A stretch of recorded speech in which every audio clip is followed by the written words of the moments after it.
The life and crimes of a gone girl faker, Sherri Papiniiii, will be getting the lifetime treatment this weekend. And the ex-mayor of the town she terrorized with her lies says she will be enjoying every moment of it.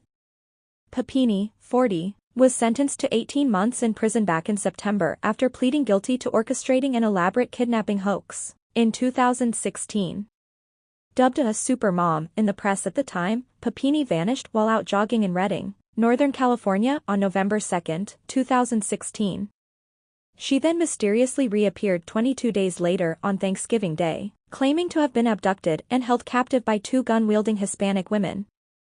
To sell the lie, Papiniiii branded herself, shaved off her hair, and broke her own nose. No arrests were ever made in the case, with police struggling to find a motive for the seemingly random crime.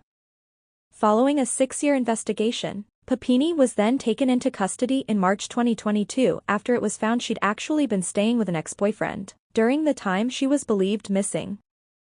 The bizarre case rocked the small city of Redding, leaving residents terrified that a boogeyman was on the loose, according to then-Mayor Missy McArthur. Papiniii's crimes are set to be rehashed in a new Lifetime movie, Hoax, The Kidnapping of Sherri Papiniiii, which will debut on the network on January 28 at 8 p.m. Eastern Time. McArthur told the U.S. Sun that she suspects Papiniiii will be relishing the attention and infamy the show may bring her. "I can't get inside her head because I don't think like her, clearly, but from all the indicators you can see she's someone who definitely likes attention," said McArthur. There was a lot of stuff that came up during the investigation, dating back to even high school, that show she was somebody who always wanted the focus to be on her. And this is another way for her to get that. Oscar-worthy, dramatics McArthur previously recounted to the U.S. Sun how she met with Papiniiii in the days after she returned home, where the mom of two put on an Oscar-worthy performance, pretending to be traumatized by the bogus ordeal. After Sherri was finally sentenced in September, McArthur said she was relieved to see her finally held accountable for her lies. "I think it was a reasonable outcome," she said. "I mainly feel bad for the damage her doing this would have done to her children, because I can imagine they've been wounded by it. Especially as they get older and learn the full extent of what happened." Where Papiniiii is concerned, McArthur says she doesn't feel sorry for her at all and doesn't buy the apology she wrote regarding her actions after she was arrested. Papiniiii said in a statement released by her lawyer that she was "so very sorry for the pain I've caused my family, my friends, all the good people who needlessly suffered because of my story, and those who worked hard to try and help me. I will work the rest of my life to make amends for what I have done," she said.